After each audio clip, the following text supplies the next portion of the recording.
It was supposed to be an ordinary neighborhood barbecue, the kind where the air smells of grilled meat and children laugh while running across the lawn. I had set up the speakers, prepared the drinks, and was trying to keep the mood light. My wife, Sarah, was busy chatting with some of the women. Everything seemed normal until my neighbor, Jason, raised his voice above the crowd and dropped a bombshell that shattered the evening. He smirked and said, "You all should know. I got Sarah pregnant." The entire yard went silent. Laughter stopped, forks froze midair, and every pair of eyes turned toward me. I felt my stomach tighten, my chest heavy as if someone had pressed a weight against it. Sarah gasped, instantly denying it. But Jason leaned back in his chair with arrogance, as if he enjoyed the chaos he had just unleashed. My hands trembled, but I forced myself to stay calm. Losing control in front of everyone would only give him power. Sarah's face went pale, and she shook her head. "That's a disgusting lie," she snapped. But Jason only laughed louder. "Don't bother denying it, sweetheart. We both know the truth." He looked directly at me, as if daring me to believe him. My heart pounded, anger mixing with a deep sting of betrayal. I didn't know whether to shout or break something, but instead, I remembered the one thing that could end this drama once and for all: the video. For weeks, I had suspected Jason was spreading rumors. His strange smirks, the way he looked at Sarah, it all added up. I had installed cameras around the house, not because I doubted my wife, but because I wanted proof against his toxic games. I knew the video would expose the truth, and tonight was the perfect moment. I stood up, pulled my phone from my pocket, and connected it to the speaker system. "If you're so confident, Jason, maybe we should let everyone here see what really happened." The crowd leaned in, curiosity sparking. Jason's grin faltered for the first time. His eyes narrowed, but I could see the flicker of unease in them. The video began playing on the big outdoor screen we had set up for the kids' movie later that night. It showed Jason standing outside our house one late evening, drunk, banging on the door, yelling Sarah's name. She never let him in. Instead, the video showed her calling me, her voice shaking as she begged me to come home quickly. In another clip, Jason was captured bragging to his buddies by the fence, saying outrageous lies about sleeping with Sarah. Gasps filled the yard. Neighbors exchanged shocked looks, some shaking their heads in disgust.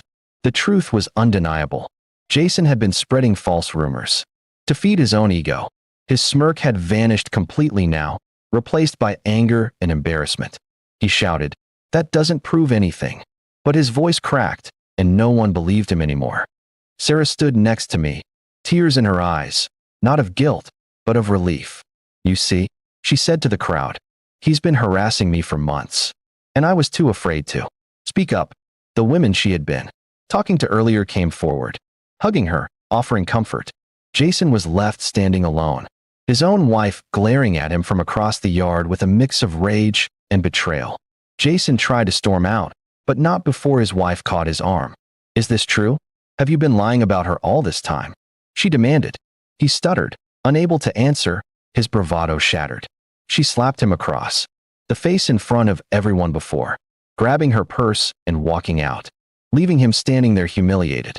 The neighbors no longer wanted him there. One by one, they told him to leave, that he had crossed a line that could never be undone. Jason stumbled out of the yard, defeated, his reputation in ruins.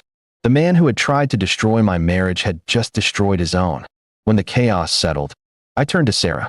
She hugged me tightly, whispering, "Thank you for believing in me."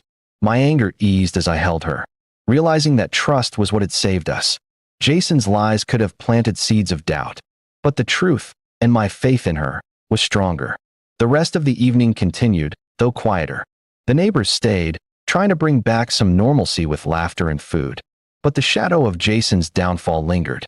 People whispered, not about me or Sarah, but about him, how dangerous lies can be, how cruel a jealous heart can turn. Later that night, when the guests had gone and the house was quiet, Sarah and I sat together on the porch. She held my hand, her voice soft. "I was so scared you'd doubt me." I shook my head. "I know who you are, Sarah. He could never take that away from us." The scandal that night could have broken us apart, but instead, it made us stronger. Jason had tried to claim victory by dragging Sarah's name through the mud, but all he managed was to expose himself as the liar he truly was. From that day forward, he became an outcast in the neighborhood, while Sarah and I rebuilt our peace. Every time I looked at her, I reminded myself that trust is the strongest defense against betrayal, and truth always comes out, sometimes in the form of a video that changes everything.